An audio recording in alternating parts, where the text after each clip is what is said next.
we belong in Chicago watching this show.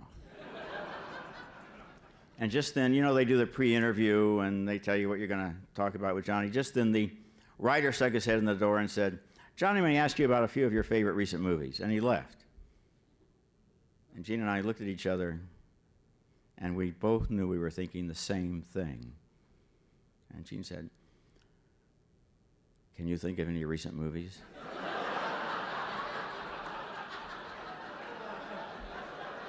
And I said,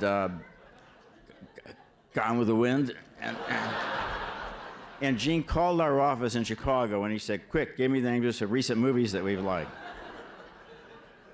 Don Ephraim, our agent, Elliot Ephraim, and David Ephraim, the two younger Ephraims over here. My wife, Chaz, who looked great up there on the screen, and she always looks great. And she is the treasure of my heart, and she advises me, and she counsels me, she comforts me and encourages me, and I love her, and it is the best thing I ever did, was finally get married. I waited until I found the right girl, I really did.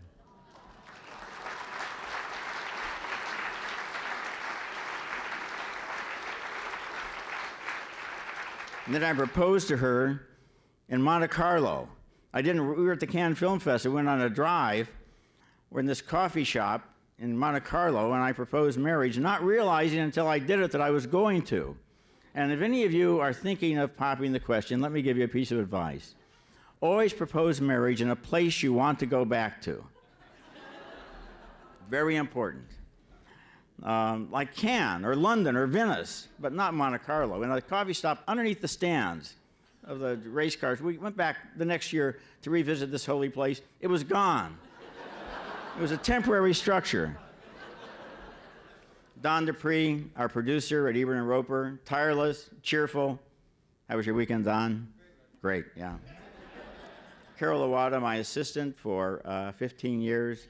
Without her, nothing would happen at all because I'm completely disorganized, and she keeps me organized. My stepdaughter Sonia, our grandchildren, Emil and Taylor are here. They're right over there, putting up their hands. And Raven can't be here tonight, granddaughter, because she's appearing in a play at Naperville North High School. And I was so proud the first time she invited us to one of her school plays. She was much younger. She said, I'm playing the star. I said, oh, that's great, Raven is the star. And it was a Christmas pageant, you know, the baby in the manger. And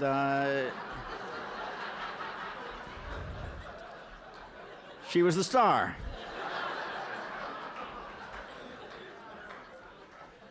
I remember the first time I did much on Chicago TV was The World of Ingmar Bergman in 1973 and 74, a 20-part series on Channel 11, produced by Dave Wilson. Every Thursday night, a 2-hour Bergman movie with me introducing it and discussing it afterwards. Now that could be on any station in the country today, of course. Of course, in those days, there were so few channels, you got a 7 just by accident. And now another chapter in the life of Ingmar Bergman. I remember Dave brought me along, so he says, today, Roger, we're going to try to have you talk while you walk from one film strip to the other, and do those both at the same time, because before they would have me talk here and then cut, and then I would move, and then they would, because I couldn't talk and walk at the same time. But I'm sure that I made a big difference in Chicago's appreciation of the great filmmaker Ingmar Bergman, and thank you, Thea, for that tribute to my abilities to promote these great directors. I got a call at about that time at the Sun-Times. We live next to the Wilmette Theater, and they're playing Cries and Whispers by Ingmar Bergman. What can you tell us about that film? I said, oh, I think it's the best film of the year. Well, that doesn't sound like anything we'd like to see. I have enjoyed being on television in Chicago. I have enjoyed being a Chicagoan. I have enjoyed all of it. The relationship with Cisco was totally competitive. I'll never forget once we got on an American Airlines flight, and he said, Raj, I know you're going to be typing, and you always take your computer. Would you like the bulkhead seat? Because then the guy in front won't put his chair back, and you can type better. Oh, thanks, Gene. That's really kind of you. So he was in the back row on the aisle, and we switched. So now I'm in the front row on the aisle in his old seat.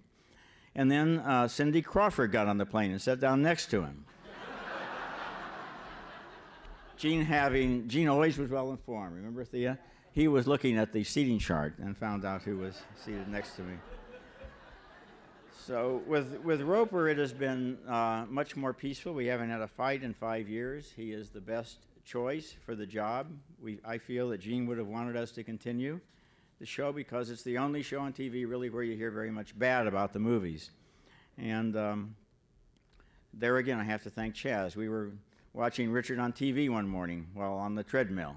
She said, you ought to have Roper try out for the show. And I said, he can't do it. He works for the Sun-Times. And she said, what difference does that make? And I thought, yeah, what difference does that make? So we had him on, and he was the guy. Anyway, I was interviewed earlier, actually, by Kenosha Cable Television. And I was asked, that was the only station that turned up to cover this. And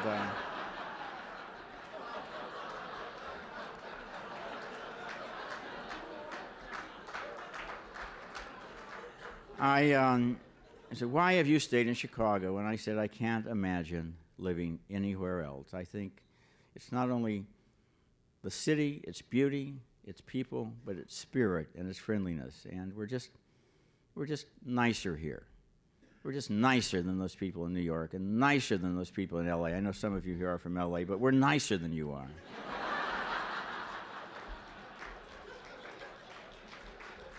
And we're more moderate. You know, when a Chicagoan sees the greatest film he's ever seen in his life, he'll say, that was pretty good. And when he sees the worst film he's ever seen in his life, he'll say, that was fairly good. So we're nice people, and you're very nice people. Thank you very much.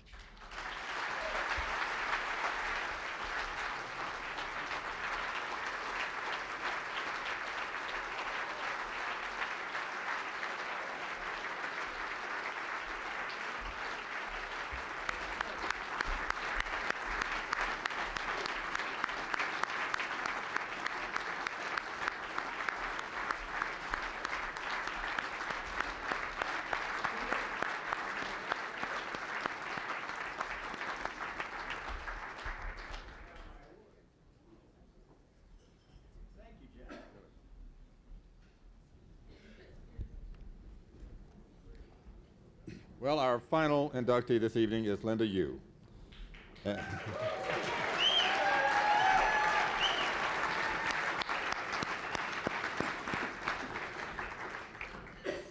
know, I was thinking as we went through this night how many people who have been on this stage I've worked with, and a lot, which says something about how old I am. But I want to tell you that when I saw Linda this evening and I walked in here, I had to say to myself, one, this woman will never age. Two, she's one of those people who we all can appreciate looking through a little glass tube as being truly beautiful, but you don't know much about her beauty until you sit on the set with her. She's a magnificent woman and a tremendous person for the television industry. And I'm supposed to read all this other stuff, but I had to tell you, from a personal point of view, she's just absolutely magnificent. Linda.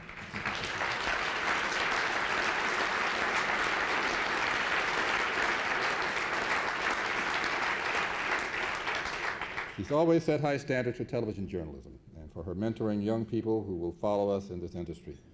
To present Linda for the Civil Circle, we have a man who is retiring in a week. For 35 years, he's been an anchor and a reporter for ABC 7. He has won 5 Emmys.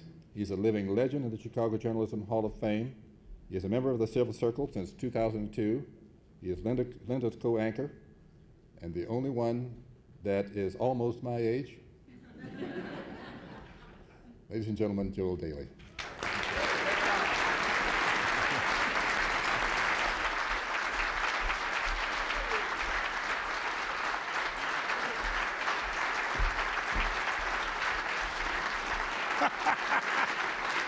Oh, yeah. You are so nice. My goodness.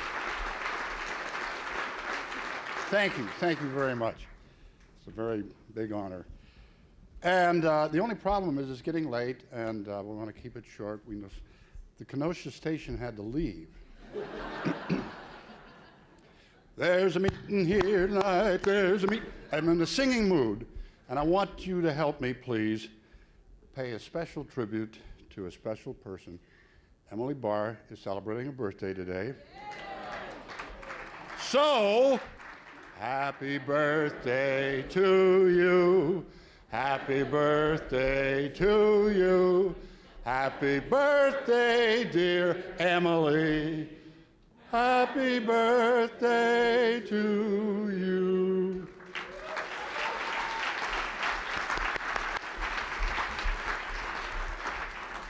I dearly want to thank the Academy for making Linda an inductee this year while I'm still here, still working. And I wanted so much to be her presenter. I didn't want to have them drive me from a retirement home. And because she was my presenter 3 years ago and did such a great job. She told a story, and I won't belabor it, but some of you know I had a band, sang country music all around the area. We were in Oak Lawn one summer day, it was over 100 degrees. We took a break halfway through the concert. I'm standing down in front of the stage trying to wipe the sweat out of my cowboy hat, and a lady came up and said, where's Linda? And I said, well, she's on vacation. Oh, that's nice. Where did she go? And I said, well, I really don't know. You don't know? Aren't you her father? Now, there is a resemblance. But Linda so kindly said 3 years ago, she related this story, and we got a big kick out of it, and we manufactured a way that I found her and raised her. And but in her remarks, she said, you know, he is like a dad. That's what she calls me. Not because I'm that much older, but because she said, I look as if I'm protecting her, I'm kind to her, there's a kind of a fatherly presence. I don't know if that's true or not, but it was a way of saying that we really love each other.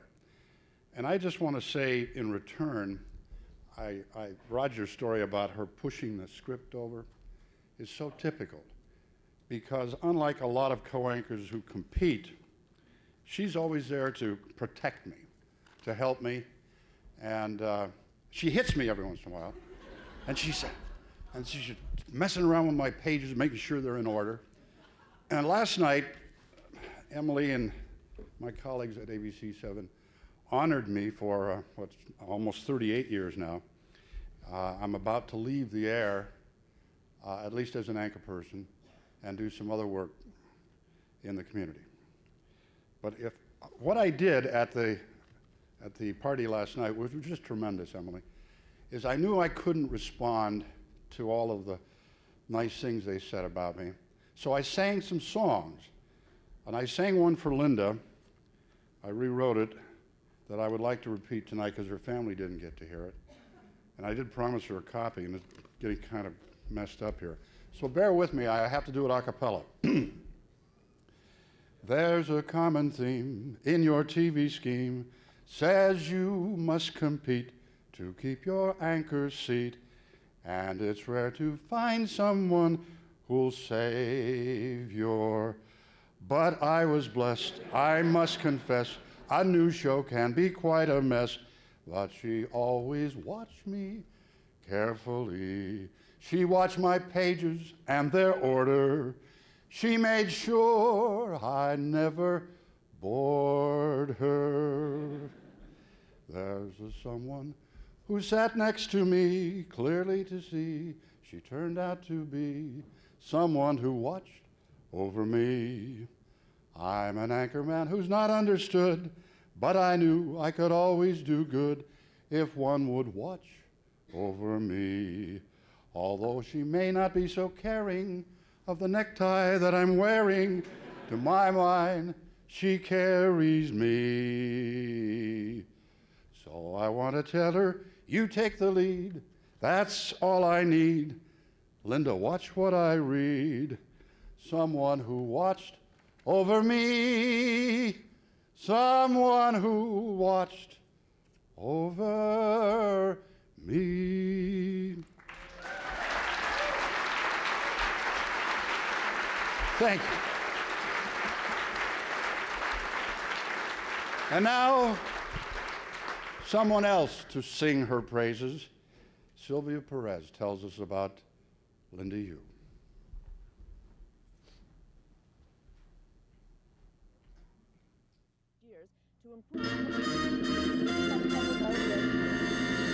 Meet my friend, Linda Yu. We all know her as the incredibly talented, smart, and beautiful news anchor who never seems to age.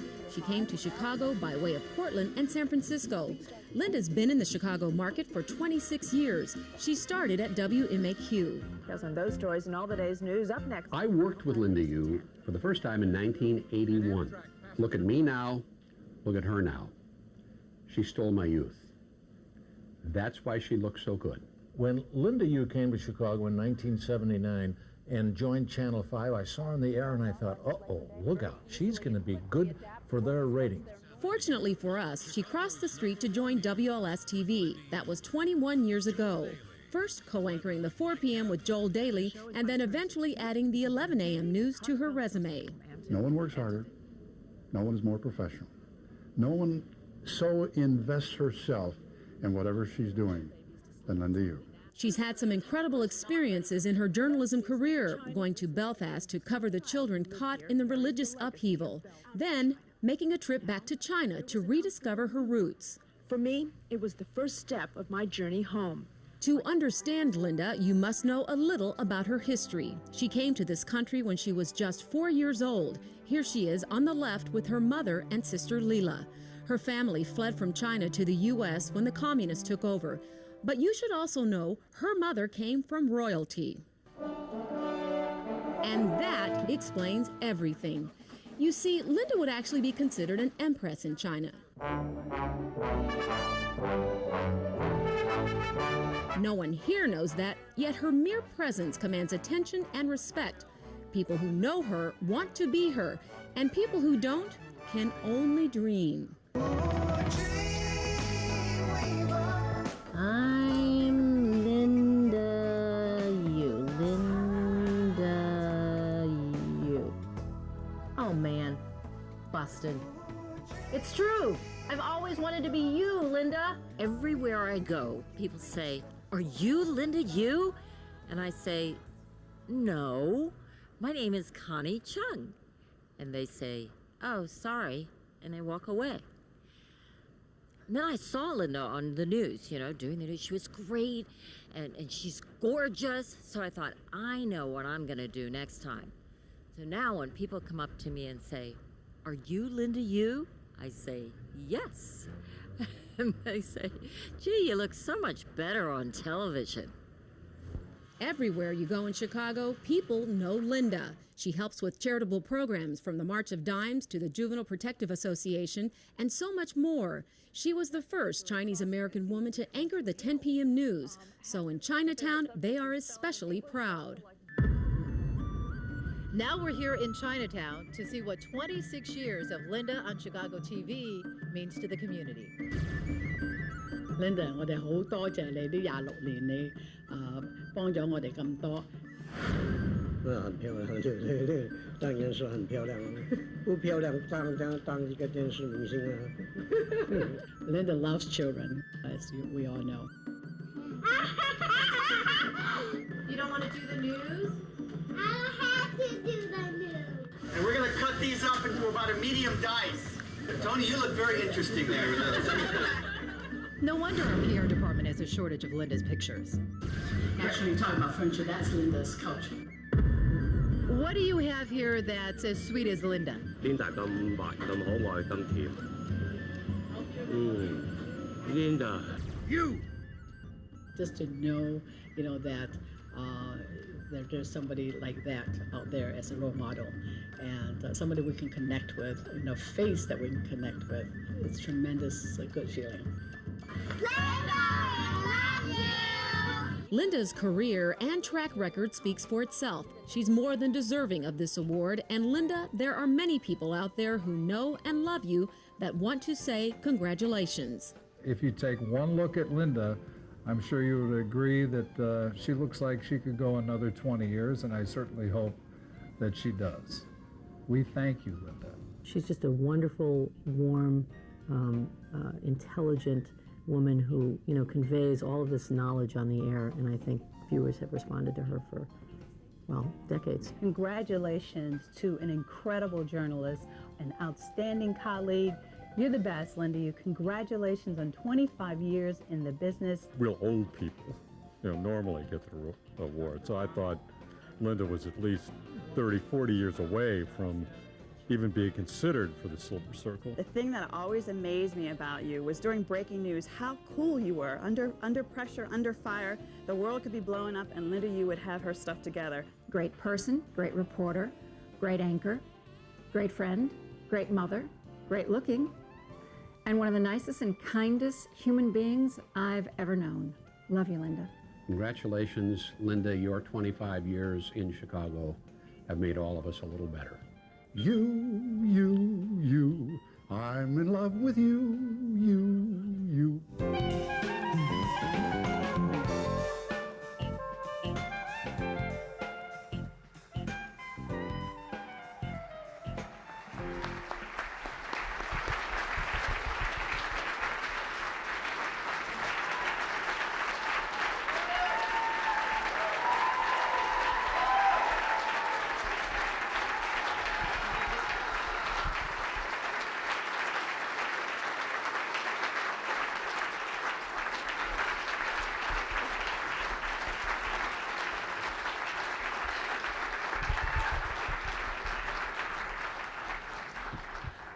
How do I live that down? What? Nobody's bowing down and kissing my feet right now? Sylvia, thank you very much. She's sitting back there, and how lucky am I to have a friend who did something like this? One of the cameramen who shot that, and I didn't know why I was supposed to walk down the hall of the newsroom, and suddenly these guys come down and kiss my feet, and I didn't know why. And the cameraman who shot that later on came up to me and he said, "You're so lucky to have a wonderful friend like that." And it's fabulous for me that not only is she a best friend, a sister, but also a co-anchor too. So thank you so much for all that work on that.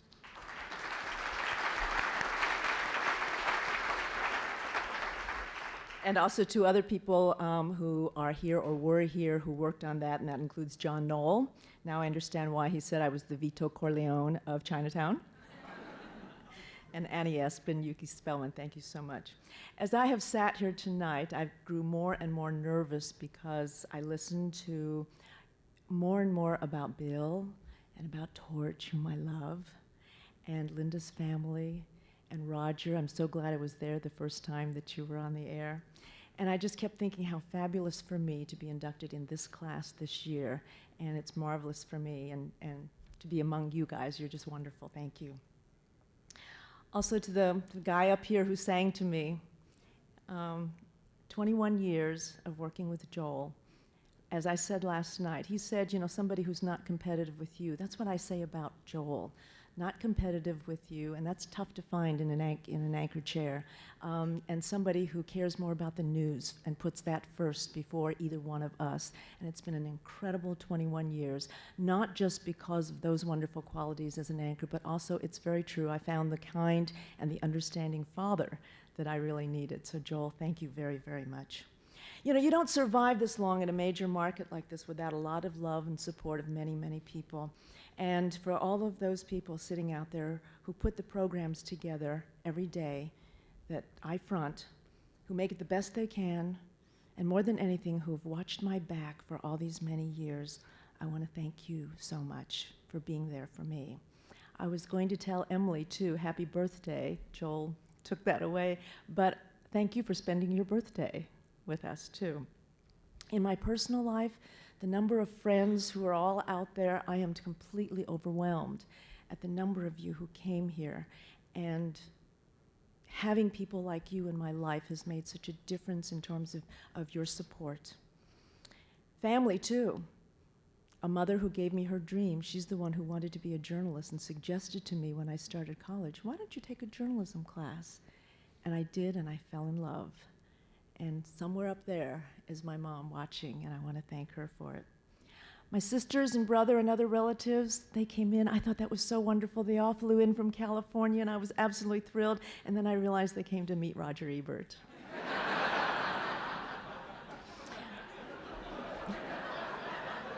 And they admitted that they did. Me, they can see anytime, but Roger, and now that they know about you, Torch, oh my God, and one of them is sitting over there going, Bill, I loved you growing up. So they came to see everybody else but me. But aside from that, to know they always believed in me, and that was wonderful, because how can you miss when your family is so supportive of you? My children are here. And when you have children who tell you virtually every day, and they're teenagers too, I'm so blessed, and they tell you every day as teenagers, I love you, Mom, you're the best mom in the world. How can you keep from succeeding?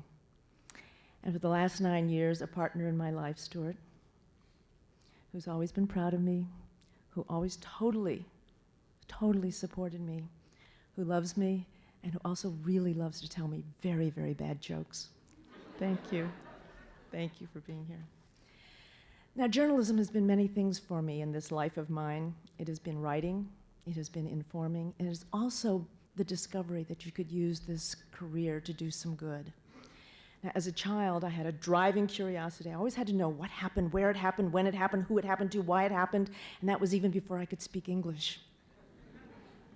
But over the years, as I learned to speak English, and then I learned to love English, and then I was thrilled to discover that I could write. So in the beginning, for me, journalism was all about writing, and it was magical for me to discover I could combine that curiosity I had as a child with the English language in one career. And then it was serendipitous when I found television news, and then I could add pictures and sound to my stories. And that was such a great part of it. I thought that was enough with journalism. But journalism also provided the opportunity to do some good. One of the first stories I ever did as a reporter in Portland, Oregon, accomplished some good. I responded one day when I picked up the phone and a viewer called with a problem. I covered a very, very sad story, a lot of follow-up stories later, and all of a sudden there was the start of a brand new program that would help the elderly. And I was hooked forever to this business. I was driven then in this career, realizing that I could do stories that could end up doing some good, and it was marvelous to know that. And that hard work eventually brought me to Chicago. No idea then when I came what an incredible life this city would give to me. I thought I was going to maybe be here about 2 years. Joel said the same thing. That's what happened to him. Chicago, I have to admit, was a chance to do something for me, for my career, because after all, it was the second city. But I also had a major motivation. It's late, huh? Getting hard to talk. When I chose to come back in 1979, because I discovered there had never been an Asian on staff at any of the television stations here in Chicago. Now, I worked in San Francisco at the time, very, very comfortable there. After all, every station there had an Asian female. But something inside of me said, I want to come out of my comfort zone. I want to open some doors in America's second city for people who look like me. And I like to think I succeeded in doing that. And some of them are back there. And thank you for supporting me. But finding ways to do good with the stories kept me working 7 days a week for many years. And then a really wonderful thing happened into my life. Balance. My children. Now, they think I've brought everything into their lives, but they may not realize how much they then brought into mine and taught me. Besides creating the best home for them that I could, I also realized it was very important to work on the society outside of our home. And it was important to teach you that, and that the world that you would eventually live in. So I had to do what I could to try to improve that society, and that became very important to me. Accomplishing some good in the stories that I reported now shared a lot of time with trying to accomplish some good by helping children who were not as well off as my children, children who were abused.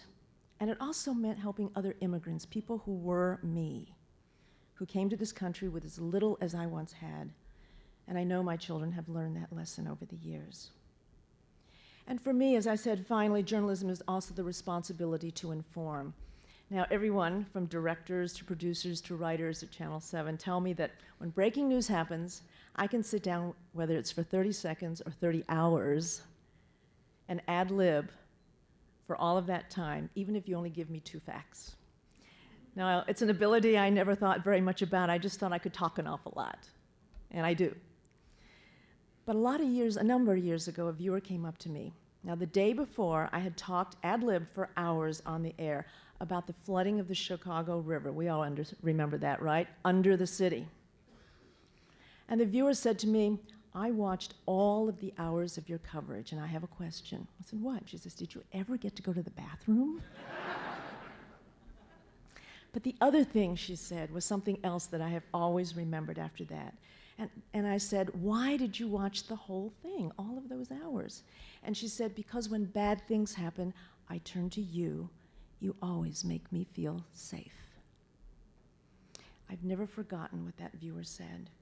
So whether we satisfy a viewer's curiosity, or we give them a well-written story, or whether we report an event, or we find a way to right a wrong, what we presented them must never violate the trust of that viewer that makes them feel so safe and believing in us.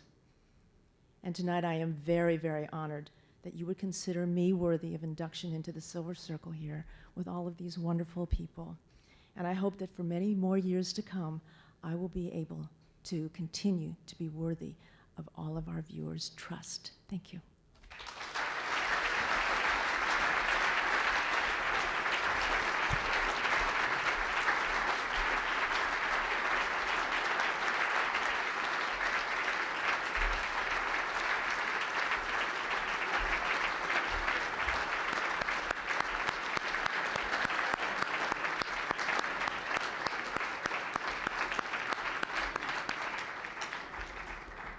Well, by now, I'm sure that it should be obvious to you. There are a couple of 3 things that should be obvious. One, we've been blessed with an opportunity to get to know more and more about some true giants in this great industry of ours tonight. But something else struck me, and that is that for those of you that are not in this business and perhaps looked at people who are and wonder about us, understand something. There are many different station call signs here that were represented tonight. There are many different management teams that were represented here tonight. But in Chicago, especially Chicago, broadcast television is a family. And it may look like we're at each other's throats and some of our marketing people are really attacking each other. But as professionals on the air, we love each other and respect each other very much. And that's why if you see one of the anchors or one of the reporters walking down the street and some other station's truck goes by, there's a friendly wave, a recognition. And I liken it to my life as an airline pilot. While the marketing people were fighting like dogs in the newspaper and putting ads in places, you're flying along at night at high altitude, and there's an airplane coming toward you at 2,000 feet below you. There's kind of an unwritten code. You flash your landing light, an acknowledgement and respect for a fellow professional. And tonight, we had a chance to flash our lights at each other in recognition and respect for the kind of professionalism that only Chicago knows. I cannot describe to you how proud I am to stand on the same stage as so many have stood before me and say to you, thank God I found Chicago. Tonight, we congratulate all of our honorees. We certainly thank all of you for being here and being understanding and being such a gracious audience, which you have been. And we say to you that next time you turn on your television set, regardless of whose station it is, realize you may be watching a person who may be here the year afterwards, all because this town has so much to offer. The best may be yet to come. Have a great evening. Good night.